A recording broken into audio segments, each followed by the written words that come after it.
5 minutos, muito boa tarde, está no ar o Sala de Redação, tradicional programa de debates esportivos da Rádio Gaúcha. Gimo, a linha mais completa de inseticidas do Brasil, Zafari Bourbon. Ruder Segurança, sua confiança faz a nossa força. Ar-condicionado é na Frigelar, seu centro completo de climatização. frigelar.com.br, Grupo IESA, vamos juntos. Suco de uva integral Aurora, além de delicioso, faz bem. E Pix Banrisul, sua empresa tem isenção de até o dia 17 de fevereiro no Pix, hein? Aproveite! O Sala de Redação hoje conta com as presenças de Rafael Malenotti, Duda Garbi, Maurício Saraiva e José Alberto Andrade. Deixa eu ver por quem que eu vou começar. Vou fortalecer aqui a corrente dos interinos. Boa tarde, Zé Alberto. Boa tarde, Gamba. Boa tarde, os amigos do Sala de Redação, que eu me orgulho demais em estar nesse período substituindo Adroaldo Guerra Filho. Por onde começamos, Felipe Gamba? Tem tanto assunto, hein, Zé? Vou começar por ontem, né? Começa pelos 4-0 do Palmeiras ontem no Corinthians. Não, era por aí que eu tava arrumando, Rafa. Porque tudo no seu lugar, né? O Palmeiras botou a coisa no seu lugar e o Corinthians teve um choque de realidade. A realidade do Corinthians ao longo do Brasileiro está muito mais para o 0-4 do que para o que vinha acontecendo. Acho que agora o Corinthians fica numa média, vai continuar brigando por vaga talvez na Libertadores, no G6, acho que é possível o Corinthians fazer isso, mas o Palmeiras deu a resposta aquela que o time dá quando baixa a diretoria no vestiário. Olha, eu sou contra autoritarismo, eu sou contra intervenções, mas o futebol, a cultura do nosso futebol, ela faz com que a gente tenha, pelo menos, a constatação. Vamos lembrar o exemplo do Grêmio? Vocês lembram as vezes em que Romildo Bolzan, nos últimos tempos, desceu ao vestiário tricolor? Uma delas redundou no início da decolagem. O Romildo foi lá, aquele cara que fica com aquela bandeirinha na frente do avião no aeroporto, ele desceu para a pista e fez o sinal com a bandeirinha. E aí o Grêmio começou a decolagem. Já no meio da decolagem teve também um abalo ali, quando perdeu para o Santos a goleada, deu uma chegada de novo o Romildo, remobilizou, e no Brasileiro o Grêmio teve prejuízos relativos e passou na Copa do Brasil. Então eu estou usando o exemplo do Grêmio porque no Palmeiras aconteceu, parece coisa semelhante. E o Palmeiras ontem fez uma bela partida, né, Maurício? Eu tenho a impressão que parte dos jogadores, e eu tenho a intenção otimista de dizer que é uma menor parte, mas ainda há uma parte de jogadores de futebol profissional que lidam como se fossem crianças testando os limites do comandante. A criança que testa o limite do pai e o profissional que testa o limite do seu superior, do seu patrão. Então você vai testando qual é o limite da paciência, até onde ele vem, quando é que ele lhe cobra. Não é todo mundo, o melhor profissional, seja jornalista ou jogador de futebol, ele não precisaria desse tipo de cobrança. Ele faria o seu trabalho, independentemente de haver um dirigente no vestiário ou não. Mas há uma outra parte, sim, que precisa dessa presença, e aí muda de postura.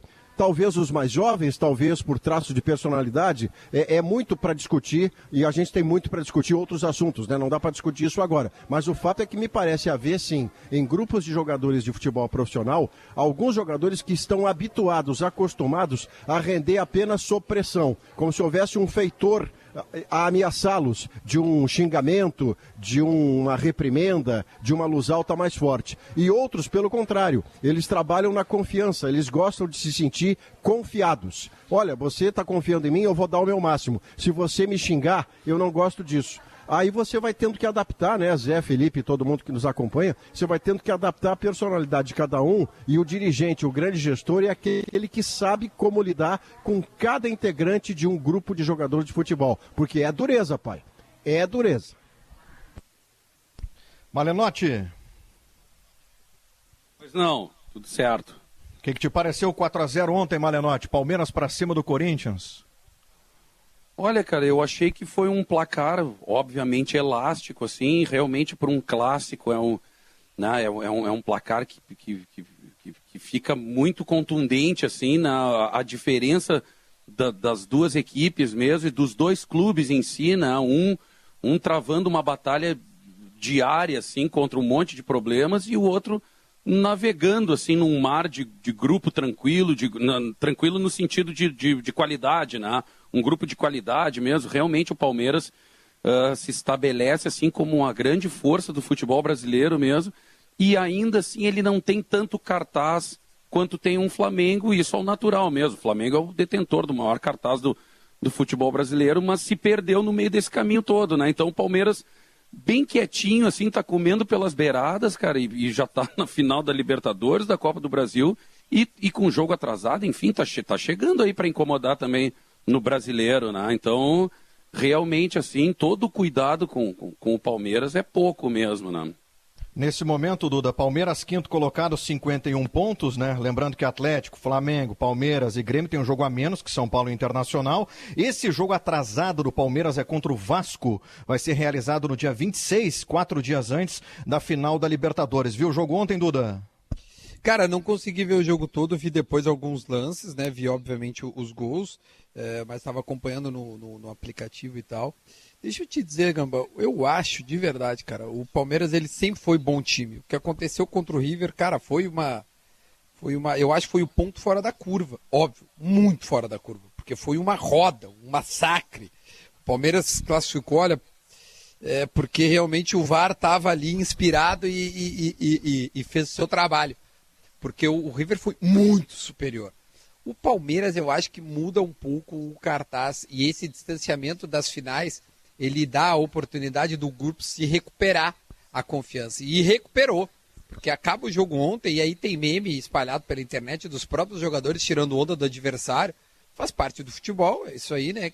Quem apanha não esquece, agora quem bate vai ter a volta quando o Corinthians ganhar, não tem nenhuma dúvida disso, mas beleza. Fechado parênteses, eu só penso na Copa do Brasil, eu acho que embolou, o Palmeiras se apresentou, o Flamengo se reapresentou, né, para o título. O Galo tem jogo a menos e pode chegar. O Inter tá embalado. O São Paulo é hoje, por mais irônico que seja, o líder e é o que parece estar menos favorito aí hoje em dia. Então, em termos de Grêmio, que é o time que eu amo demais, eu acho que o Brasileirão ele ficou muito difícil em termos de título. O Grêmio vai acabar focando muito na Copa do Brasil, e eu acho que torcedor gremista torcer para o Palmeiras agora é torcer para na final eles estarem cansados, quem sabe até animicamente abalados, e isso pode dar uma diferença lá na frente. O Palmeiras me parece ser hoje o time mais forte do Brasil, e olha que tomou aquela sapecada do River. Zé Alberto, não que eles tenham saído da briga, isso nunca aconteceu, mas as vitórias de ontem de Palmeiras e Flamengo recolocam os dois com muita força na briga por um título, até porque a queda do São Paulo ela é acentuada, Zé. E o interessante é o seguinte, que do Flamengo, o temor que a gente passa até é o seguinte, será que o Flamengo ganhou ontem? Não foi uma super atuação, foi um baita resultado. Mas se o Flamengo se estabiliza, pelo amor de Deus, aí sim, o Flamengo estável é um negócio perigosíssimo para os adversários. E o Palmeiras, o contrário, o Palmeiras teve uma baita atuação e a gente fica na dúvida, mas será que ele vai se estabilizar com a concorrência das outras competições, com o cansaço que o Palmeiras demonstrou até no jogo contra o Grêmio? Imagina se eles ganham do Grêmio. Coloca mais 2 pontos, cara. Isso. O empate do Grêmio, ele não é que ele tira o Palmeiras, mas ele afasta o Palmeiras, né, do título e coloca essa esperança porque o Grêmio é o time que mais pega times diretamente. Ele não depende de si, tá? Eu sei que não. Mas ele é o fiel da balança aí. Ele pode bagunçar todo esse carnaval aí, que é o G6. Eu acho que a frase do é a seguinte: o Grêmio não depende de si, mas ele pode fazer com que dependa de si. Porque se ele for ganhando dos outros, ele vai começar a fazer os times segurar os adversários direto. E quem sabe nos últimos confrontos lá na frente, o Grêmio já dependa de si, se ele tiver sucesso, é claro, contra esses adversários de jogo de 6 pontos. Os 2 próximos jogos aí, por isso que essa semana ela é tão decisiva, ela é tão importante. Porque ela simplesmente vai ditar agora, ela vai começar a arriscar da caderneta, porque se o Grêmio vence, ele entra de novo. O Galo já se atrasa. Né? Agora, se o Grêmio perde, o Grêmio fica para trás, o Galo sobe e encosta lá nos líderes. O São Paulo se perde para o Inter, Deus do céu, já perde a liderança, o Inter sobe. Então, esses 2 próximos jogos aí, quarta e quinta, né?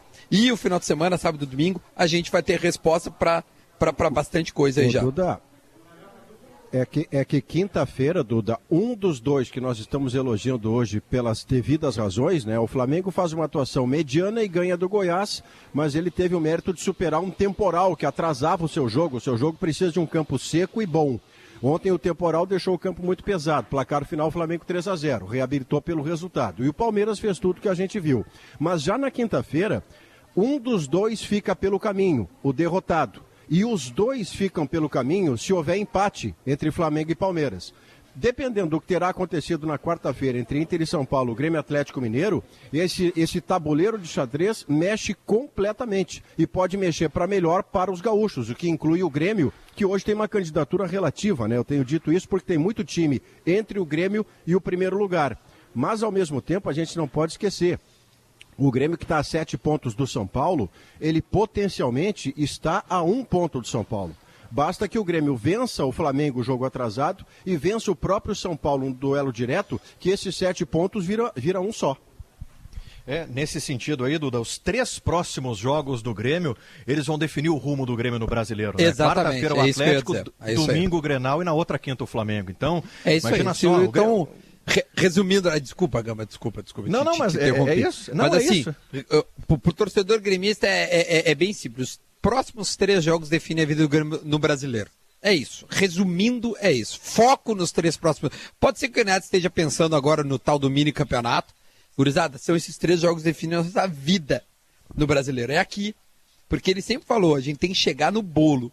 Né? O sprint final é o que define qualquer posição dentro do campeonato. Chegou no bolo, chegou. Né? As últimas 9 rodadas, 8 rodadas aí, né? É o que vai definir. O Grêmio indo bem nos 13, e bem, eu tô dizendo, é vencer, tá? Não adianta mais empatar, cara. Empatou demais já. Imagina, gente, o Grêmio só perdeu 3 vezes no Brasileiro. 3 isso é incrível, é incrível. E a sequência ela é muito pesada, porque não dá para esquecer que sexta-feira passada foi o Palmeiras. Então é Palmeiras, Atlético, Grenal e Flamengo, e lá na frente ainda tem o São Paulo. Quer dizer, o Grêmio vai enfrentar os 5. O Grêmio vai enfrentar todo mundo. E aí, Zé Alberto, Felipe, fala, Maurício. No tempo da fórmula de Campeonato Brasileiro, essa invencibilidade do Grêmio, essa pequena quantidade de derrotas do Grêmio, levaria o Grêmio a uma classificação tranquila para fases eliminatórias de onde sairia o campeão brasileiro. Em pontos corridos, essa sequência sem derrotas não tem tanto valor. É um valor muito relativo. A quantidade de vezes que o Grêmio empata literalmente a sua possibilidade de título. Porque mais vale você perder 2 partidas e ganhar uma do que você empatar 3 e, portanto, não perder nenhuma delas sem tomar nem gol. Se você fizer 3-0-0, é pior do que você ganhar uma de 1-0 e perder 2 de 2-0. Porque vale mais a vitória do que empate ou derrota, por óbvio, né? O Gamba... O que a série de empates do Grêmio ela dá de mais positivo é a invencibilidade longa e o fato de ter 3 derrotas. Isso aí cria para o grupo, cria para o técnico e cria até para a entrevista, para defesa, para a autodefesa do elenco, das atuações, é um elemento importante. Olha, nós perdemos 3 vezes e faz tantos jogos que nós estamos invictos no Brasileiro. Isso aí ajuda na autoestima, mesmo que não ajude muito na tabela. Perder mais e ter mais pontos seria uma possibilidade que o Grêmio teria nesse campeonato, mas ainda que assim tem na invencibilidade um argumento bacana, um argumento bom para se defender e até para mobilizar o grupo. Olha, nós não perdemos, ninguém nos ganha, só 3 nos ganharam até agora. E certamente isso aí pode ser capitalizado, embora os prejuízos que se saiba de tabela. Então, para mim, a vantagem, se é que é vantagem, dessa série de empates que permite ao Grêmio ficar uma longa invencibilidade e apenas com 3 derrotas, ela reside exatamente do ponto de vista de mobilização de grupo, de autoconfiança, de correções menores, né? Porque quem está perdendo muito tem que corrigir mais, quem está empatando está mais próximo de ganhar. Então, me parece que aí está a principal virtude da campanha semi-invicta do Grêmio, vamos chamar assim, nesse Campeonato Brasileiro. E ainda assim, Duda, bom, o número excessivo de empates a gente já vem debatendo há um bom tempo, mas vamos lá, o campeonato ele tá tão equilibrado entre o primeiro e o sexto, e vamos pegar um exemplo aqui, tá? O Fortaleza, que o Grêmio fez 2 jogos já contra o Fortaleza. O Grêmio contra o Fortaleza perdeu 4 pontos. Só o Fortaleza coloca 4 pontos a mais nessa campanha do Grêmio. O Grêmio hoje teria 54 pontos no Brasileirão, ainda com jogo a menos. Ainda com jogo a menos. Esse exercício é horror. Esse exercício dói. Tem a derrota do Sport em casa, onde há um erro de escalação. Começa com o Thiago Neves, deixa o Jean no banco. Entra o Robinho, até ele dá um belo passe até pro PP no jogo. Mas, cara, o Grêmio se atrasou demais. Eu lembro que a gente falava isso, né? E o próprio Grêmio depois encaixa essa sequência maravilhosa, como o Zé disse, que é uma sequência em termos de invencibilidade maravilhosa, né? Tu não perde, acho que desde outubro o Grêmio não perde no Brasileiro. Acho que foi pro Santos no Brasileiro, a última derrota na Vila. Se eu não me engano, acho que essa é a derrota acho que foi, última. Sim. Foi. E aí depois o Grêmio volta a perder. O Grêmio volta a perder na Libertadores pro próprio Santos. Mas essa sequência, ela é boa exatamente pelo que o Zé falou, animicamente, né? Tu olha pra dentro, poxa, ninguém nos ganha, olha quanto tempo que a gente não perde, etc e tal. Mas aí tu olha na tabela, em termos de título, evidentemente, que eu acho que é isso que todo mundo quer, né? Um grande clube. A gente se atrasou daí. A gente se atrasou, é um pega-ratão essa maneira de pensar, né? Não, empatar é bom, não sei o quê. Não, em ponto corrido com critérios não chega a ser. E esse exercício, Duda, ele acaba entristecendo o torcedor, porque obviamente no momento desse a tua tendência é olhar aquilo que foi perdido no longo do caminho, né? Então, tipo assim, o exemplo que eu dou pro Colorado ali, não foi nem ali a derrota pro Goiás, né? Perdeu com o Goiás com 10. Tipo, né? Não é esse o caso, mas tipo assim, aquelas vitórias que estavam na mão, assim, que são perdidas por vacilos nos últimos minutos, né? E contra o Palmeiras foi assim, né? Lá no Allianz Parque. E aí tu tira um ponto do Palmeiras, né? Por se tu ganha. Exato, é isso aí, né? E depois teve o pênalti no Bahia, assim, o pênalti que o Rodinei fez no Bahia, logo na sequência, assim, cara, ali foram 4 pontos que o torcedor fica, né, não tem o Fluminense remoendo. Também, hein? O Fluminense a gente conseguiu perder as duas, né? Daí foi pior ainda, né? E duas de virada. Saiu na frente e tomou a virada das duas. Uma o Papito estava com Covid, não estava em campo, na outra ele estava, né? O Malenotti tocou bem. O Inter, eu um pouco diferente do Rafa, eu vejo o Inter, o jogo contra o Goiás, para mim, ele foi o pior dos piores no Inter nesse Campeonato Brasileiro, porque ali o gol sofrido foi no final do jogo.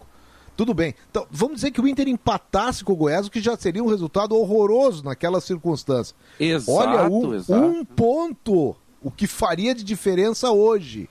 1 ponto do Inter o colocaria mais perto do São Paulo, não o colocaria ao alcance de outros do próprio Atlético Mineiro, né? Com jogo a menos, jogo a menos. E 1 ponto. E o jogo do Bahia, tem toda a razão. O que o Rodinei fez naquele jogo contra o Bahia, os colorados, olha, o Inter tem um poder assim de perdão, de piedade muito grande dentro do estádio Beira-Rio. Acho que a Capela Nossa Senhora das Vitórias, que ali está um oráculo, alguma coisa assim, um lugar assim, o confessionário ali, que é onde dá o perdão. E o Rodinei foi abençoado, porque aquele lance do Rodinei contra o Bahia custou ao Inter 2 pontos. Então são 2 contra o Bahia e 1 contra o Goiás. Eu estou sendo modesto nas exigências coloradas. Mas, ô Zé, tu sabe que o caso perdeu as duas pro Fluminense de virada, um horror, mas ok, é do jogo, isso acontece. Agora, a derrota a gente sabe que faz parte de um caminho, assim, quase sempre, acaba acontecendo uma hora ou outra, né? Mas as vitórias, os 3 pontos que estavam na tabela, assim, e tu vê o cronômetro do jogo ali com 45 minutos do segundo tempo, e aí tu toma nos acréscimos, assim, por 2 falhas, esses pontos perdidos, ele dói muito, né? Porque o time sai com essa sensação já de campo, né? O grupo de jogadores sai com essa sensação ruim de dentro do campo, né? E pro torcedor é um horror também. Mas, enfim, faz parte do jogo todo.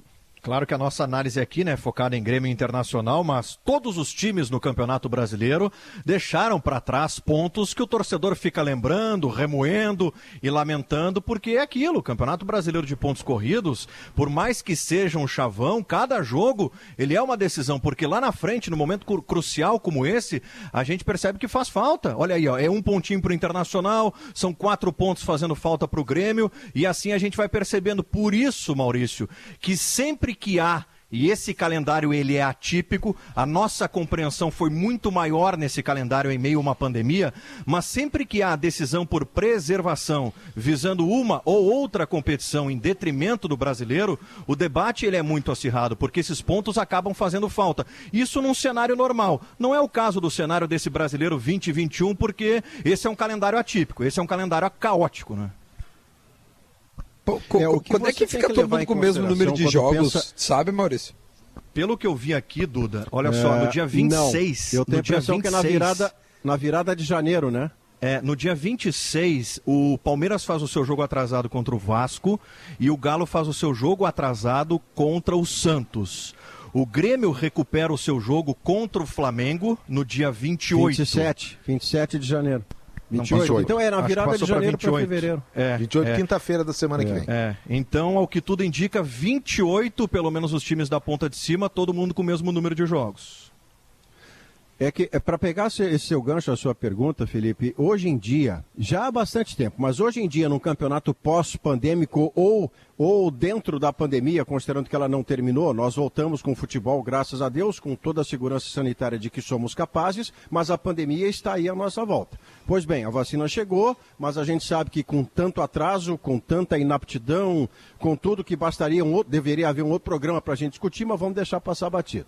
Então, com tudo isso, quando você pensa hoje um treinador poupando, preservando, ou seja lá o verbo que a gente decida em relação a isso, ele não está fazendo da cabeça dele. Ele está fazendo conversando com o preparador físico, com o fisiologista e conversando com o seu dirigente. Porque o dirigente vai nortear o treinador sobre o valor de cada competição. Não vai ser da cabeça dele que vai sair a decisão, dele, Renato, ou de qualquer treinador de clube de ponta. Não, eu vou preservar, por minha lavra, eu vou preservar para o Brasileirão. Sim, mas o dirigente pode achar mais importante ganhar a Copa do Brasil, pode achar mais importante ganhar a Libertadores, e em algum momento haverá uma escolha, vai ter que poupar, porque senão você perde o jogador logo adiante. Não é só da cabeça do treinador. Quando o Grêmio jogou lá contra o Fortaleza e o Renato tomou uma pancada enorme de muito gremista e gremista dizendo que ele não deveria ter preservado, eu estava na transmissão e disse: não vou criticar o Renato por essa preservação, porque ele não tirou da cabeça dele, ele falou isso com pessoas da sua volta e com o seu superior. Então, hoje em dia é assim, não pense numa escalação como obra e graça apenas do treinador, é ele mais o seu contexto. E o Renato falou muito sobre isso, né? Uma questão científica que estava embasando ele naquela decisão de alguns jogadores importantes não terem ficado à disposição para o jogo contra o Fortaleza. Mas é aquilo, né, Zé Alberto? Aquilo que a gente debatia lá antes do início do campeonato. Alguns torcedores ainda não conseguiram atingir essa compreensão desse momento absolutamente atípico. Querem time titular, os melhores em todos os jogos, em todas as competições. E isso não é possível. Claro que o fato do mês de janeiro ele ser dedicado exclusivamente ao Campeonato Brasileiro, né, e aí eu estou falando especificamente no caso do Grêmio, porque as finais da Copa do Brasil devem acontecer até depois do Campeonato Brasileiro, faz com que essa exigência, essa cobrança, elas sejam maiores, porque o torcedor não entende muito. Bom, mas não tem Copa do Brasil, não tem mais Libertadores. Por que está acontecendo preservação em jogos fundamentais e cruciais nesse momento?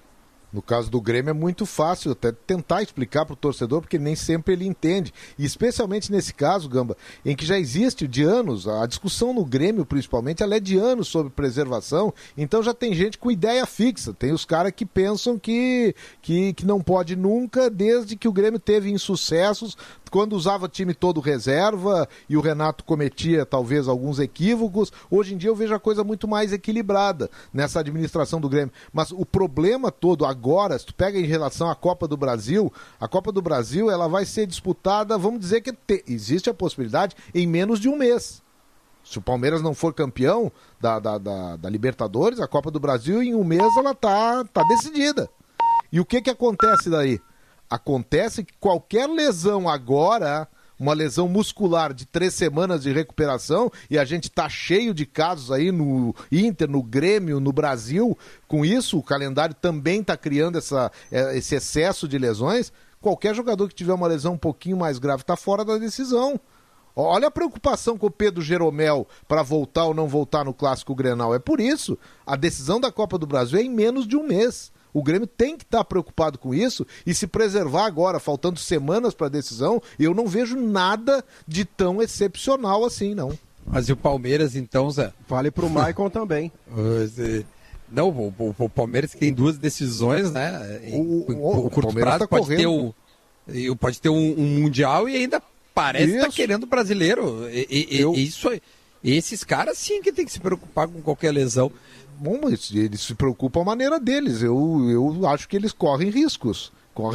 Por exemplo, se o Luiz Adriano no Palmeiras sofreu uma lesão, o Palmeiras não tem quem botar no lugar do Luiz Adriano, mesmo que eu adore o William Bigode, não tem quem botar no nível do Luiz Adriano, que aliás é uma bela referência gaúcha dentro desse campeonato. Agora entende-se muito bem, agora não, mas entende-se muito bem porque ele era o sonho de Romildo Bolzan, quando daquela vez do centroavante que o Grêmio ia trazer e acabou não podendo trazer, o cara era o Luiz Adriano, que acabou não vindo, mas ele é um jogador fundamental e que bom vê-lo como capitão do Palmeiras, o cara que a gente viu surgir aqui no Rio Grande do Sul, se consagrar ainda precocemente, mas ser campeão do mundo com o Inter e depois ganhar o mundo lá no leste europeu, e hoje está jogando muito e mais do que isso, é líder dentro do Palmeiras. Mas então se esse cara se machuca, dá problema.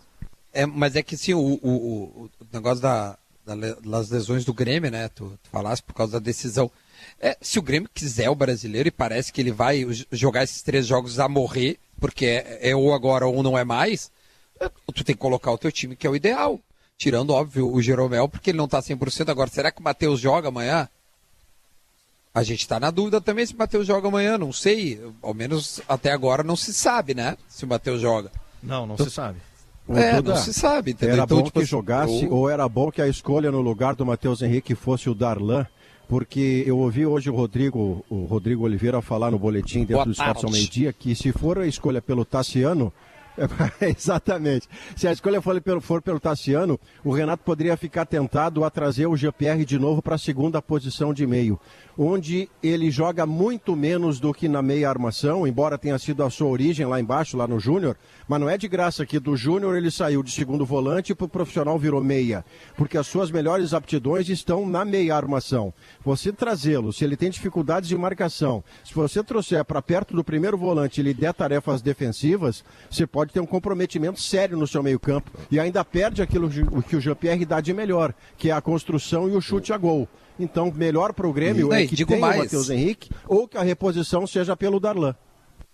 E digo mais, depois acho que tu vai falar aí também, o Jean tem que jogar o mais perto do gol adversário possível. O mais perto do gol adversário possível. É isso. Ele tem vindo buscar a bola, e eu falei isso ontem, eu vou repetir. Por mais que eu concorde com vocês que às vezes o perfil do Jean parece de um cara que está, enfim, no mundo da lua, eu acho que é apenas um perfil. Já vi outros jogadores que são assim e darem certo, por isso que eu confio muito no potencial do Jean. Eu sou muito fã desse jogador, mas eu acho que às vezes ele vem buscar a bola muito atrás e ele não tem a intensidade suficiente para sair de trás, fazer, né, a transição e aí chegar lá na frente e ainda tentar armar uma jogada ou dar o passe anterior à assistência. O Gil, quanto mais perto do gol adversário, melhor pro Grêmio. Eu concordo com vocês dois, assim, gênero, número, grau, e vou ainda dar tentar dar uma aditivada nisso aí. O Jean-Pierre, por definição, é isso que o Maurício falou. Se um dia ele pôde jogar ali na categoria de base ou eventualmente dentro de um jogo como um segundo volante, bacana, porque ele tem qualidade técnica. Agora, nesse momento, cogitar o Jean-Pierre ali seria até uma crueldade com o jogador. Por quê? Porque o que está se cobrando do Jean-Pierre agora é exatamente que ele está, digamos que, exagerando não, mas estão mais nítidos os problemas dele. Quais são? Da retenção, da tentativa de marcação, do comprometimento e alguma coisa na soltura de bola. Foi assim que, por exemplo, ele deu um lance lá do Santos, no jogo passado igualmente, ele proporcionou chance para os adversários. Então, pegar e botar o Jean-Pierre atrás é potencializar problemas que ele está apresentando e muito agora e que talvez ele nem tenha ao longo da carreira quando a fase é boa. Então eu acho que seria uma crueldade com o Jean-Pierre expor demais esse jogador, que tecnicamente eu não tenho dúvida, eu continuo apostando no Jean-Pierre tecnicamente e vejo no Jean-Pierre algumas dificuldades de concentração. Os motivos, olha, o Rodrigo mesmo hoje disse que o Grêmio está estudando e eu acho até que já detectou.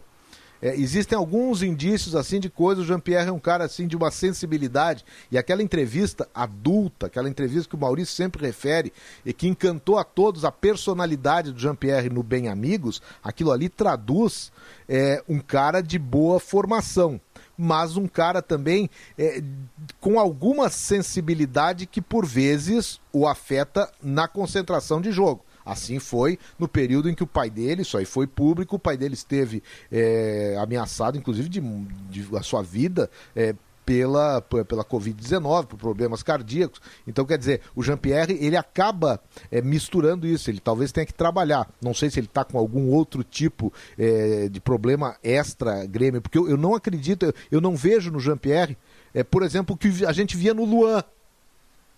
E o Jean-Pierre ainda não está no nível do máximo que o Luan chegou. Mas o Luan a gente sabia muito bem por que o corpo não respondia.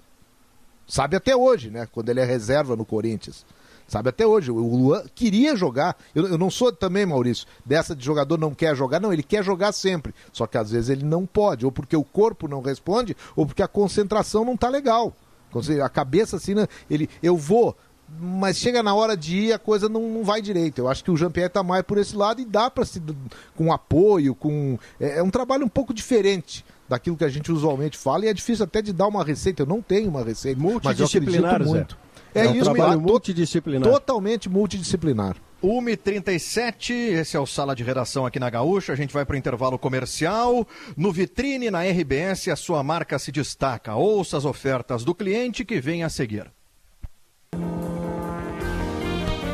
1h40, de volta com Sala de Redação aqui na Gaúcha, em nome de Gimo, a linha mais completa de inseticidas do Brasil, Zafari Bourbon, Ruder Segurança, sua confiança faz a nossa força, ar-condicionado é na Frigelar, seu centro completo de climatização, frigelar.com.br, Grupo IESA, vamos juntos, suco de uva integral Aurora, além de delicioso faz bem, e Pix Banrisul, sua empresa tem isenção até 17 de fevereiro no Pix. Aproveite.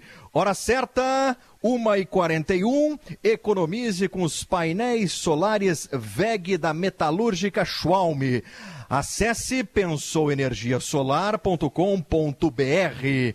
E um recadinho aqui da Steel, ó. Todo jardim é feito de histórias, de inspiração e principalmente de cuidado. Por isso, a Steel desenvolve as melhores ferramentas para você ter conforto, praticidade e desempenho para cuidar desse espaço da melhor maneira. Cadastre-se e ganhe um cupom de R$100 de desconto para você levar para casa produtos de jardinagem. E ainda tem condição especial de pagamento. Linha de lavadoras e roçadeiras em até 6 vezes sem juros. São muitas ofertas, não perca. Acesse ofertas.steel.com.br. Rafael Malenotti, como é que tá esse coração, Malenotti, na véspera desse jogo espetacular amanhã, 9h30 da noite no Morumbi, o primeiro contra o segundo colocado do Brasileirão, 1 pontinho separa o Inter do São Paulo, Malenotti. Olha, Gamba, eu gravei ontem uma matéria com o Fernando Becker, né, onde ele me fazia essas perguntas e tal para o Globo Esporte e tal. E ele fez uma série de perguntas mesmo, né, como essa, como é que está o coração mesmo na semana. Cara, e para quem é torcedor do Internacional, é impossível não ficar assim, navegando num mar de ansiedade, né, com umas ondas de esperança, de fé e tal, de que, de repente, se continuar esse trabalho que vem sendo feito pelo Abelão nessa reta final do Brasileiro, né, e graças a essa transição que foi de uma gestão do Medeiros para do Barcelos, assim, e terem conseguido conciliar essa casa, conseguir apagar esse incêndio que estava se estabelecendo, olha o resultado, que coisa boa mesmo. Eu, como torcedor, fico ansioso, fico nervoso, mas, cara, eu tenho uma esperança de que, de repente, está começando, né, os deuses do rock estão começando a olhar para o Internacional e, quem sabe, vem uma bênção aí dos deuses do rock e do futebol principalmente, né? Porque os do rock são o que regem a minha vida e os do futebol que regem o certame todo. Eu acho que o Maurício tinha aberto o microfone ali, estava dando uma olhada, Maurício, a gente estava discutindo isso em Esportes ao meio-dia, no São Paulo, né? Porque o Inter já tem o time definido, vai repetir a escalação Abel, mesmo time que venceu o Fortaleza por 4-2, e a grande especulação lá, a grande expectativa no São Paulo é pelo retorno do Luciano. Treinou normalmente e existe a possibilidade dele voltar ao time. São 4 jogos que o Luciano não fica à disposição no São Paulo, e ele é o vice-artilheiro do São Paulo na temporada. Para muita gente, a queda do São Paulo passa pela ausência do Luciano, Maurício. Inclua-me no muita gente, porque se de 4 jogos o São Paulo perde 13, empata 1 e o Luciano está ausente de todos os jogos, e em alguns momentos foi só ele a ausência, colocado o time titular de São Paulo, a única ausência é o Luciano, é evidente que ele tem protagonismo no time do São Paulo para a fase anterior, em que o São Paulo ganhava de todo mundo. O Luciano era um dos artilheiros do time, era um dos assistentes do time junto com o Reinaldo. A sua volta é ruim para o Inter, é boa para o São Paulo, com um detalhe, né? Assim como o Jean-Pierre sofre, e esta é a minha avaliação, sofre muito por conta do retorno do seu terceiro episódio muscular em menos de um ano, a gente não sabe como é que o Luciano vai voltar de uma lesão muscular que o tirou tanto tempo do futebol. O Luciano é um jogador de complexão física leve. Ele tanto pode voltar como se não tivesse parado, como também pode voltar à la Jean-Pierre, demorando, se adaptando, não sendo o mesmo jogador. Para colorados e coloradas, o melhor que pode acontecer é a letra B, o Luciano se atrapalhar. Se ele volta bem e o São Paulo é resgatado pelo Luciano, o jogo de amanhã fica muito mais difícil. Maurício, se lembrar, vocês me ajudem aí, o Luciano, a gente tá olhando de longe, né? Se fosse na dupla Grenal, a gente teria até condição de avaliar se foi ou não foi inadequado. O Luciano voltou contra o Grêmio na Copa do Brasil. Chegou a voltar depois da lesão. Sim. E, ao que tudo indica, aquilo agravou a lesão, porque ele primeiro não jogou nada. Não jogou nada, voltou sem condições, agravou a lesão e por isso que ele está até hoje sem jogar. Eu não vou torcer para que o Luciano volte. Lembra, Zé? Ele perde o gol na frente do goleiro, o gol que na fase dele no São Paulo ele estava fazendo frouxo. Exatamente, então, é óbvio que eu não estou torcendo para um ser humano voltar sem condições e agravar a sua lesão. Mas é possível que ele volte sem o melhor condicionamento, e aí inclusive o físico, e renda pouco pela natural volta sem uma recuperação adequada contra o Inter. Eu acho que esse risco o São Paulo pode voltar a correr. Eu considero importante, Maurício, num momento como esse, a gente olhar para o adversário do Internacional, porque não é apenas o adversário, é o líder do Campeonato Brasileiro, e aí há uma repercussão muito forte na imprensa paulista com relação a um jogador, especialmente, que foi muito criticado depois do empate do São Paulo com o Atlético Paranaense. E a crítica não é de hoje, há uma contestação muito forte com relação a Daniel Alves, né? E a posição do Daniel Alves. Bom, Daniel Alves rende o que se espera dele ali no meio, Daniel Alves não deveria voltar para a lateral direita, é um jogador que se espera demais, mas é o jogador no momento que está sendo muito criticado nesse São Paulo do Diniz, Maurício. Mas aí você vai olhar um contexto todo, né, professor? Tem lá um salário nababesco que ele não obrigou ninguém a pagar. Ele fez uma proposta, o São Paulo topou. $1,5 milhão em cima de tudo que ele realizou na carreira, um salário que para mercado brasileiro é um salário impagável. O São Paulo comete uma irresponsabilidade ao pagar um salário desse. Mas já que decidiu pagar, que cumpra o seu contrato. O que acontece em paralelo? Quando você paga $1,5 milhão por mês para alguém, você quer que esse jogador resolva a sua vida. E o Daniel Alves, ao longo da carreira inteira tão vitoriosa, com tanta taça, ele nunca foi protagonista, né, Felipe? Ele era lateral direito, um dos melhores do mundo no time do Messi. Ele era lateral direito na seleção brasileira também nessa condição.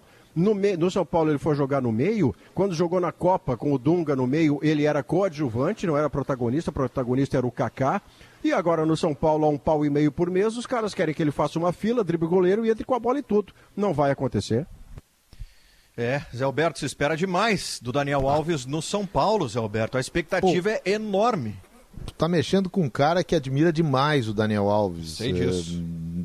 É impressionante assim como eu dou méritos para esse jogador, que é recordista em títulos no mundo, que tem uma postura assim. O Daniel Alves, ele consegue ser o que o Neymar não é em termos de irreverência, ele consegue de extravagâncias, que a gente pode julgar de extravagâncias, mas ele nunca, diferente do Neymar, ele nunca se envolveu em coisas de ser ostensivo, ele tem o seu limite mesmo quando a gente julga ele extravagante no jeito de vestir, nos hábitos. O Daniel Alves, acho que ele conseguiu ser ao longo da carreira muito equilibrado, mas essa volta dele ao Brasil, ele tinha que jogar onde está jogando, eu concordo com isso. A lateral direita no futebol brasileiro, ele acaba abdicando da seleção, e o Tite está certo em nunca mais tê-lo convocado para lateral.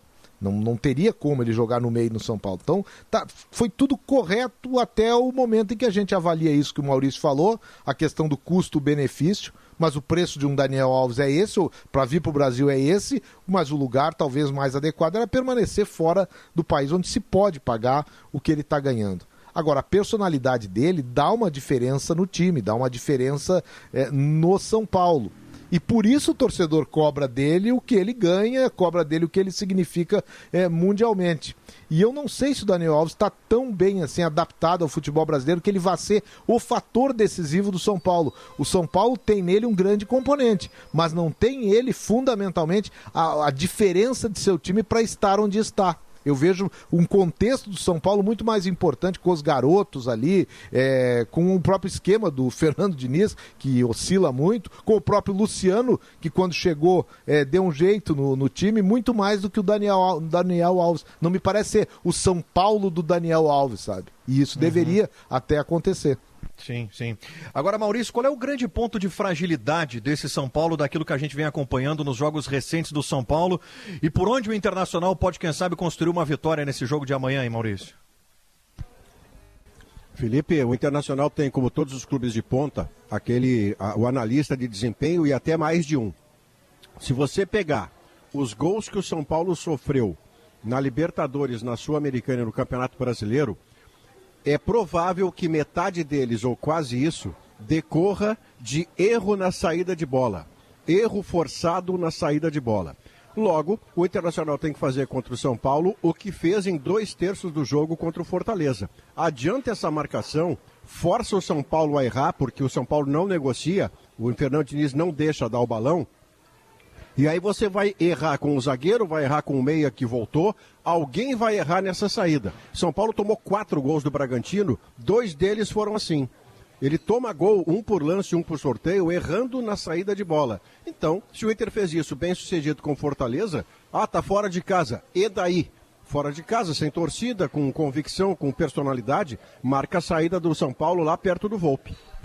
Ontem, né, Zé, nós estávamos debatendo aqui o fato de que na vitória do Internacional sobre o Fortaleza, o Inter teve aquilo que estava sendo muito cobrado e com justiça, que era falta de desempenho, falta de rendimento, embora o resultado ele estivesse muito presente. Contra o Fortaleza, o Inter teve desempenho, apesar do susto, o empate do Fortaleza 2-2.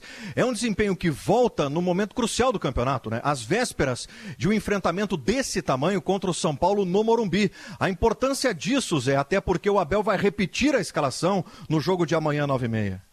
Eu acho fundamental. O Inter do Abel virou um todo, sabe? Um negócio assim que até então no ano, vamos começar o ano lá no início de 2020, e que não terminou ainda, o Inter não tinha conseguido, me parece, por melhor que fosse ali o clima e tudo, o ambiente, tudo com o Kudê, é diferente a situação agora do Inter do Abel. É impressionante como o Inter do Abel, em pouco tempo, ele se tornou um Inter tão diferente do Kudê, ainda que observe coisas que foram deixadas pelo ex-treinador. Mas algumas foram tiradas até pelo acaso. O Thiago Galhardo não é mais o centroavante porque se machucou. E a concepção tática do time, alguns jogadores foram modificados. Então o Inter conseguiu fazer uma transição para coisas bem diferentes em pouco tempo. Talvez até porque era líder. Lembra da frase aquela do Kudê? Mudar ganhando é muito mais fácil do que mudar perdendo. O Inter acabou mudando de treinador e concepção, ganhando. Só que o Abel acabou trazendo, talvez até pela sua característica pessoal, mais do que tática, ele criou uma situação muito positiva do Inter com os garotos ali, e eu acho que isso é a grande força colorada. Se o Inter vai, como foi especialmente esse jogo contra o Fortaleza, corrigindo alguns problemas que teve na defesa, principalmente na concentração. Eu sou um cara que eu olho muito como é que o time está jogando, como é que estão acontecendo os erros. os forçados e os não forçados. E quando o time não comete os erros, aqueles assim de distração, como foram contra os 2 gols do Fortaleza, teve participação Colorado, eu vejo um Inter muito forte contra o São Paulo amanhã. Fala, Duda. Não, eu tava olhando a tabela do Inter e é inegável que o Inter, essa sequência é maravilhosa, né? Acho que ninguém nunca tinha feito isso nesse campeonato. Mas assim, os adversários, os últimos 4 adversários, tá? Enfim, podemos pegar os 6, não tem problema. Embora o Palmeiras esteja nesses 6, é um grandíssimo time. Mas, por exemplo, Bahia, Ceará, Goiás e Fortaleza. São times fracos, né? Não sei se vocês avaliam algum desses times. Esses são os do Palmeiras, Duda? Não, esses são os que o Inter venceu. A sequência do Inter, que o Inter venceu. Ah, tá. A sequência que venceu. Não, eu tô pensando, eu tava com a cabeça no que falta. Tá, não, desculpa aí. Não, eu tô colocando isso porque... Só fazer uma vírgula antes que o cara que esteja ouvindo diz assim... Mas, Duda, olha, calma, deixa eu responder primeiro, a tua pergunta. Então tá, vai. Eu fazia a vírgulazinha, mas vai, responde. Nem fiz a vírgula, mas vai. Não, é que a gente está com um delayzinho, eu só não quero... Eu não quero perder a tua pergunta aí. A diferença do momento do Inter para o Flamengo, por exemplo, é que quando o Flamengo enfrentou adversários como Fortaleza e Ceará, o Flamengo fez 1 ponto em 6. O Internacional enfrentando times como o Fortaleza e o Ceará, o mesmo enfrentamento, o Inter fez 6 em 6. A diferença está justamente nisso. Você pega um time inferior ao seu, a sua obrigação como candidato a título é ganhar dos caras. E o Flamengo, Total. por exemplo, não ganhou. Não, total. E para ser campeão, a gente sempre fala, né? Ganha dos pequenos times ruins, né? Não pequeno, tem time grande que às vezes tá mal ali e aí tu tem que ganhar. Tipo o Botafogo. É um grande, né? Um grande clube, mas que tá com o time fraco. Então o Inter faz o papel de casa, tá tudo certo.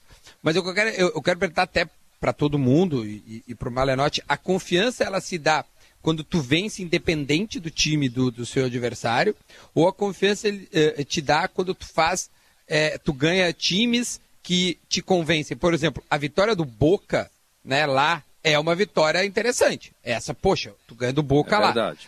Né? Agora, quando tu ganha do Fortaleza, parece ser um dever. Ganhar do Goiás, me parece ser um dever, né? Mas, enfim, tudo isso para dizer assim, a confiança para pegar o São Paulo, ela está lá em cima, por quê? Porque o Inter tem a sequência, mesmo ganhando de times pequenos ele vence, ou ela não há certeza, não há tamanha confiança como eu imagino que vários amigos meus colorados estão? Cara, eu acho que é uma conjunção de fatores mesmo, né?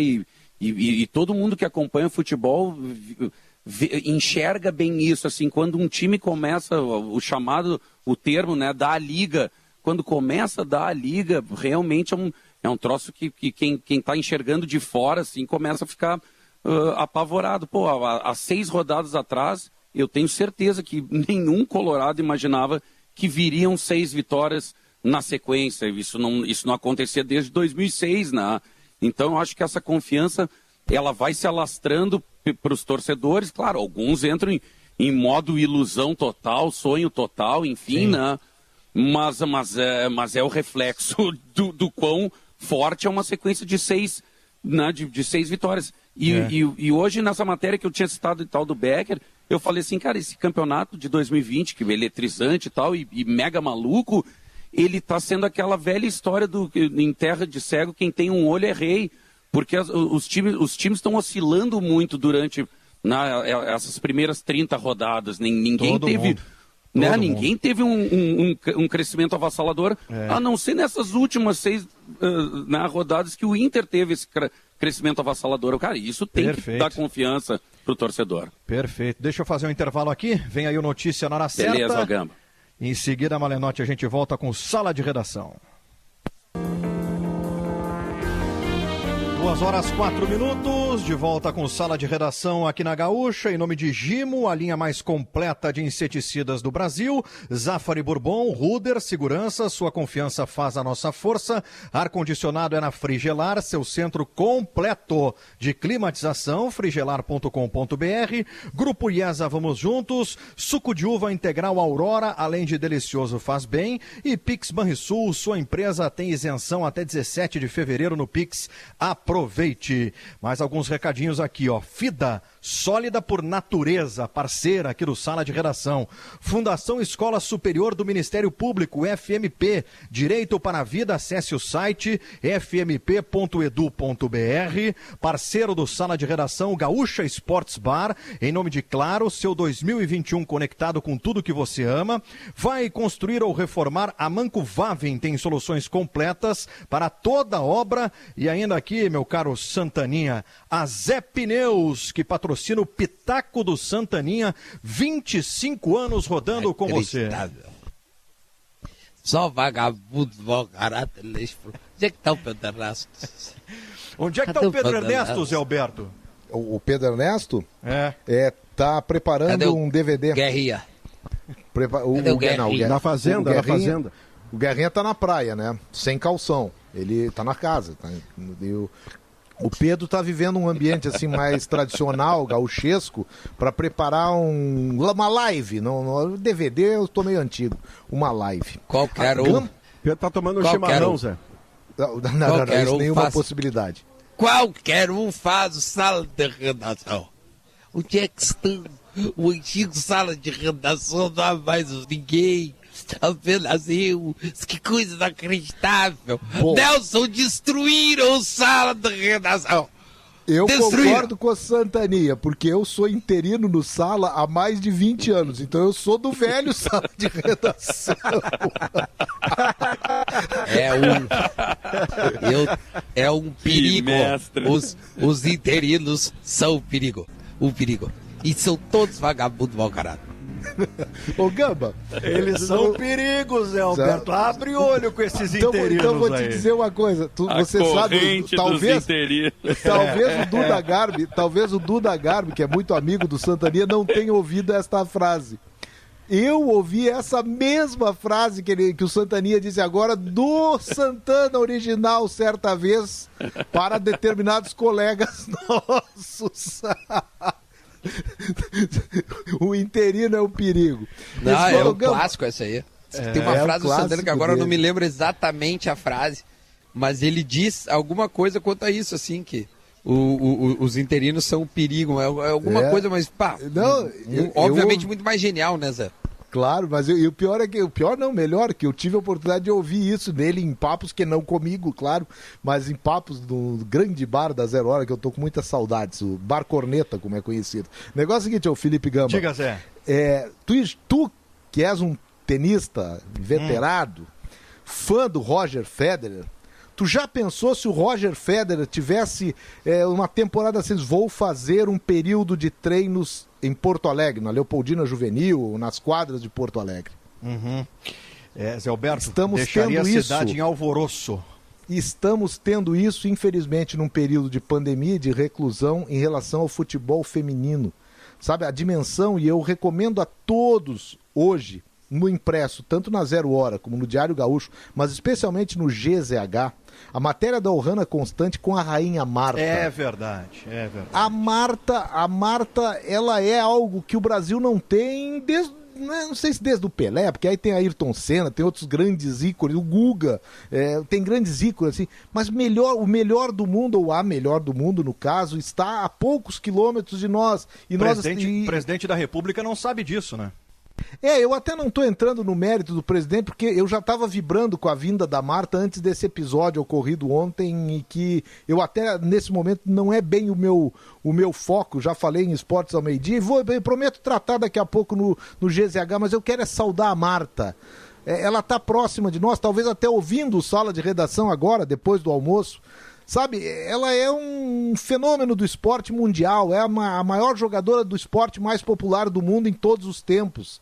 Ela é o que o Pelé foi, claro, guardando devidas proporções. A modalidade feminina é muito mais recente do que a modalidade masculina em termos de projeção, mas está galgando projeção. Mas ela, como figura, ela é de uma liderança, ela é de uma postura de craque mundial, que nem todos os grandes craques mundiais têm, e ela está muito pertinho de nós. Então eu quero saudar a matéria da Ohana. Por certo, a Marta também se sentiu muito à vontade de falar com a Ohana Constante, e a Ohana me dizia que ela se sentiu maravilhada por estar do lado da Marta, e não é para menos. Eu conheço a Marta de algumas ocasiões, assim, até de quando a Marta nem era tão conhecida, 2003, Jogos Pan-Americanos em Santo Domingo, mas é uma figura diferenciada. Que bom que ela está aqui, pena que a gente não tenha mais acesso, mas através das matérias de hoje, tanto na mídia impressa, como vai ter na Rádio Gaúcha também e no GZH, eu recomendo. Vamos entrar em contato com a Marta através da matéria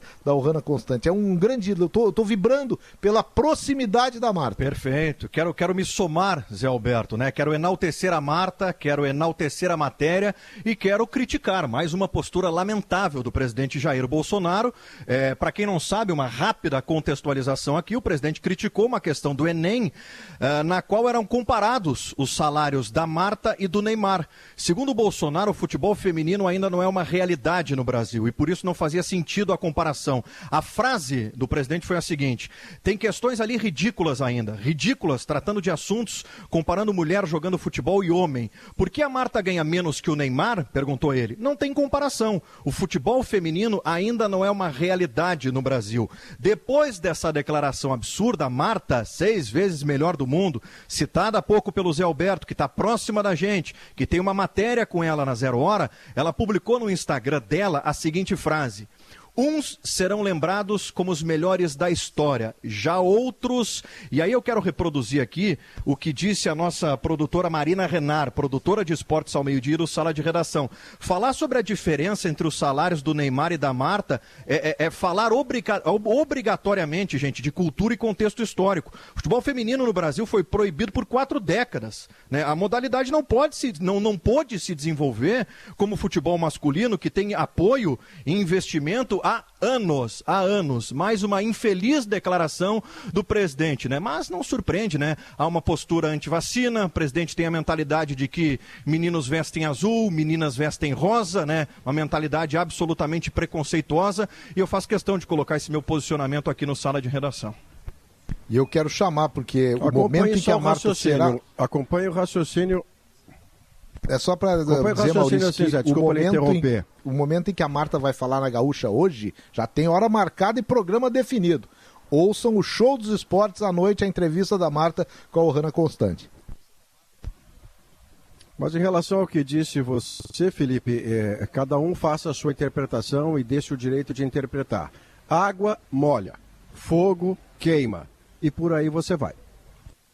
Bom, Duda Garbi, ontem a gente falou bastante, né, sobre o jogo do Palmeiras com o Corinthians, o 4-0, mas eu estava muito atento, Duda, ao pré-jogo do Flamengo contra o Goiás e as especulações sobre escalações do Rogério Ceni e críticas antes mesmo da divulgação da escalação, com possíveis improvisações e tudo mais. E para a entrevista do Rogério Ceni, eu também estava com muita expectativa para isso, porque era um momento de pressão, né, falava-se que o Rogério poderia ser demitido antes do final do campeonato, se o Flamengo não embalasse e tudo mais. O Rogério falou muito em confiança, né? Ele disse que a vitória é boa porque a vitória devolve o sorriso, devolve confiança, e tem um jogo que é espetacular, quinta-feira em Brasília, no Mané Garrincha, que é esse Flamengo e Palmeiras, né, Duda?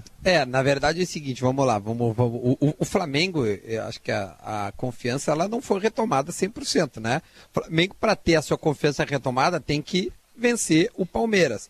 Eu acho que o Palmeiras já se reestabilizou depois da derrota, né, tipo, avassaladora para o River, embora a vaga tenha sido conquistada ali na mesma derrota.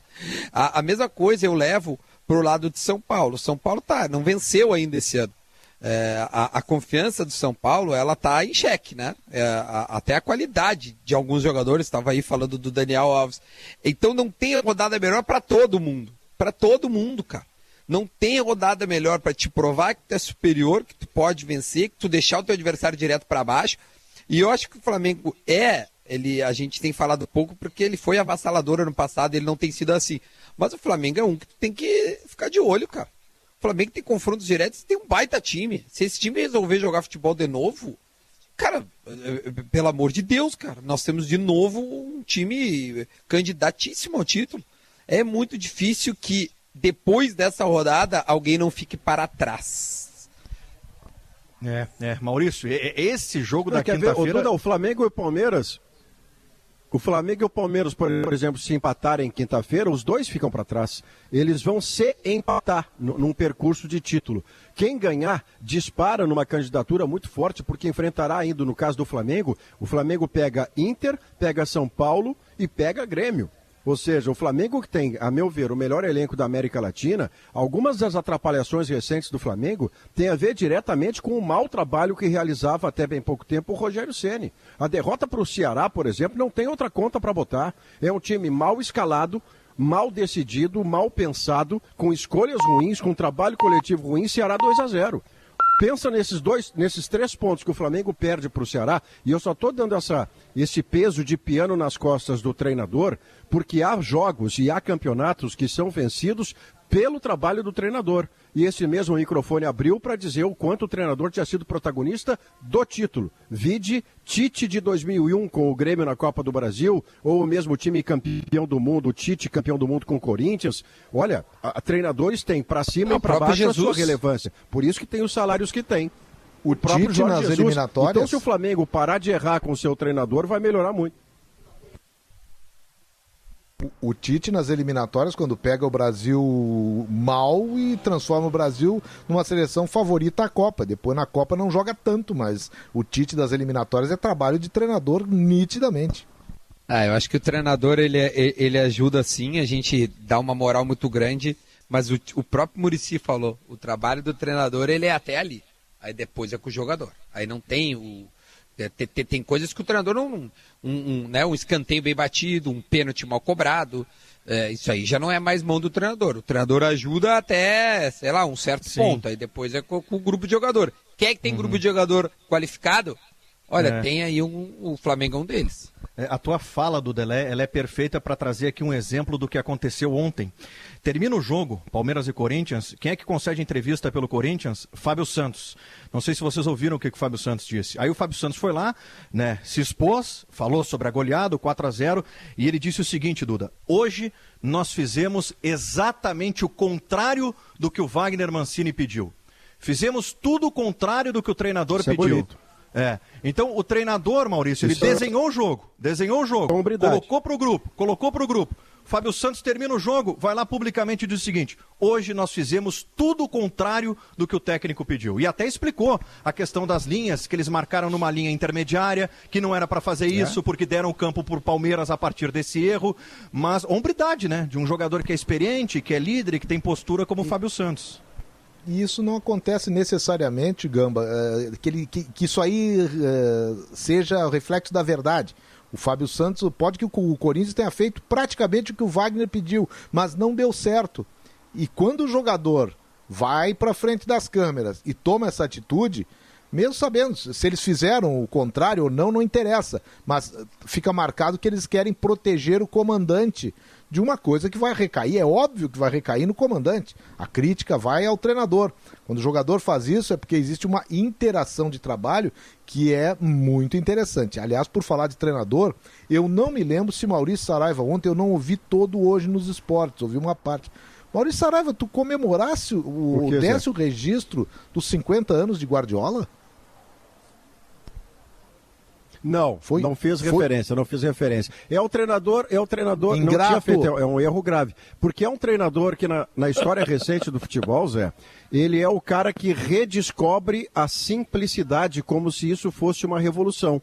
E foi revolução quando ele redescobriu simplicidade naquele Barcelona de Busquets, Xavi, Iniesta, Pedro, Villa, Messi. Era um time que jogava simples da seguinte maneira: eu não tenho a bola, eu quero a bola. Se eu quero a bola, eu vou tomá-la perto do gol do adversário. Por quê? Porque eu vou estar a 20 metros do gol dos caras. Eu vou retomar a bola, eu vou fazer gol. Se a bola estiver comigo, eu não sofro gol. Então eu quero a bola para mim. Essa simplicidade toda foi resgatada em conceito por ele. Depois, como qualquer ser humano, ele teve uma quantidade espetacular de acertos. Bem recentemente no City, ele teve uma eliminação fiasquenta para o Olympique Lyon, porque ele era muito melhor que o Lyon e tentou espelhar o time dele a um time que lhe era inferior. E nesse espelhamento ele perde a classificação na Liga dos Campeões para os franceses. Mas ele é a face humana de Guardiola, que continua sendo o treinador mais conceitual do mundo. 50 anos de Pepe Guardiola. Maurício está rendendo a sua homenagem hoje ao Pepe Guardiola. Aliás, né, Maurício, está interessante essa Premier League, essa disputa pela primeira colocação. Eu tô rendendo homenagem, só usei as palavras do Maurício que ingrato ontem esqueceu. Não, tu tá jogando a boia pro Maurício Saraiva se salvar. Porque ele esqueceu do aniversário do ídolo. Porque eu queria fazer a homenagem, digo, mas eu não vou ter palavras, porque eu também considero o Guardiola o técnico mais diferenciado do mundo.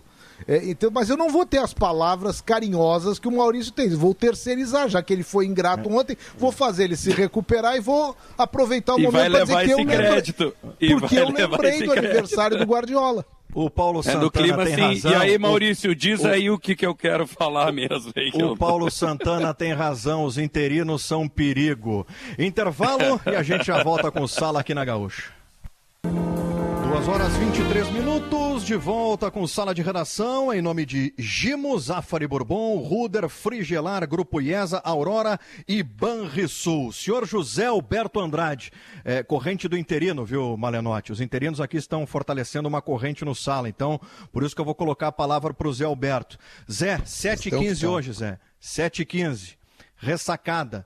Avaí e Juventude, Série B. É mais um jogo decisivo para o Juventude nessa reta final. O Juventude vem de vitória sobre o Cruzeiro, quarto colocado. Hoje estaria garantindo o acesso. Tem 55 pontos. Vai pegar um Avaí que está na 8ª colocação. A importância desse jogo da noite para o time do Pintado, hein, Zé?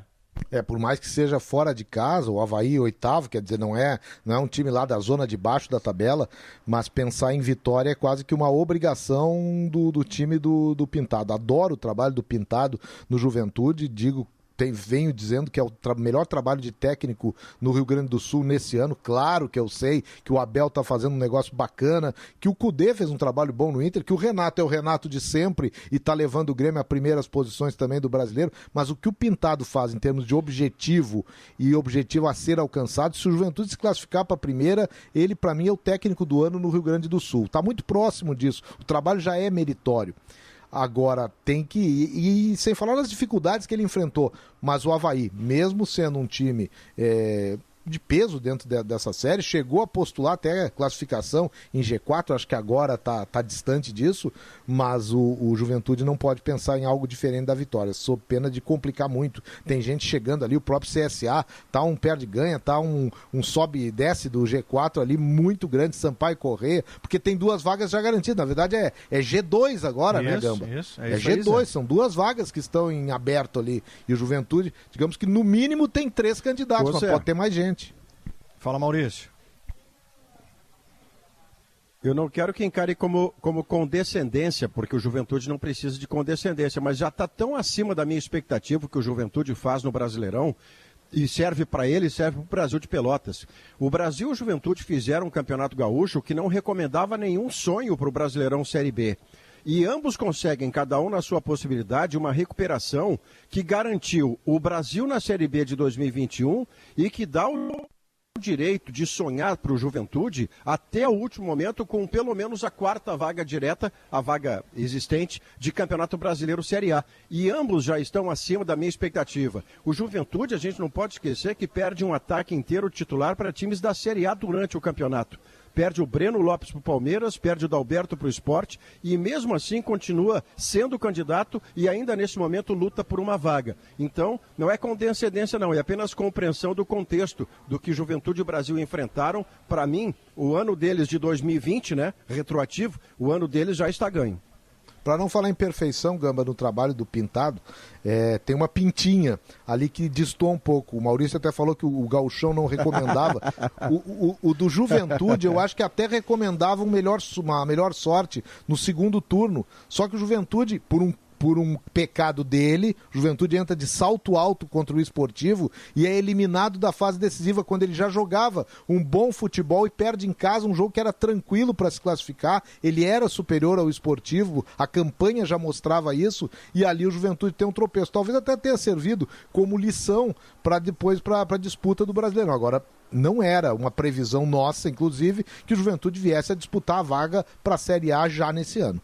Lembrando aqui os próximos jogos do Juventude. Restam 3 jogos para o final da Série B. Ele pega hoje às 7h15 o Avaí na ressacada. Depois ele recebe o Figueirense no Alfredo Jaconi. E na última rodada o compromisso do Juventude é contra o Guarani de Campinas. Jogo que acontece lá no Brinco de Ouro. E aí, Zé Alberto, nesse contexto, né, de ficar de olho nos adversários, né, o Juventude hoje ele tem como adversários ali diretos o CSA, que joga hoje no mesmo horário inclusive, pega o penúltimo colocado, o Botafogo de Ribeirão Preto, ou seja, é importante ficar atento a esse jogo, e a Ponte Preta, que vai jogar na quinta-feira, vai encarar Chapecoense, que hoje também é aquele time que já garantiu acesso à primeira divisão. Então os adversários diretos hoje do Juventude são CSA 53 quinto, a Ponte Preta sexta colocada com 51, e não dá para descartar o Operário de Ponta Grossa, que está na 7ª colocação, que tem a mesma pontuação da Ponte Preta, 51 pontos, Zé. Eu tô olhando aqui a ponta de baixo. Ali tem o Paraná lutando para não cair. Por que eu tô olhando ali? Porque o Paraná é o adversário de hoje do Cuiabá em casa, no Durival de Brito. Se o Juventude chega a ganhar do Avaí e o Paraná faz a sua contra o Cuiabá, o Juventude passa o Cuiabá. Passa não, deixa eu ver o saldo de gols aqui. 11 ele por iguala 11, a pontuação.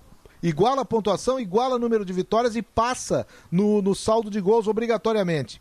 Então, olha só o tamanho da importância que tem o Juventude fazer a sua parte contra o Avaí, mesmo fora de casa, e dar uma torcidinha para o Paraná fazer a sua também, para não cair diante do Cuiabá.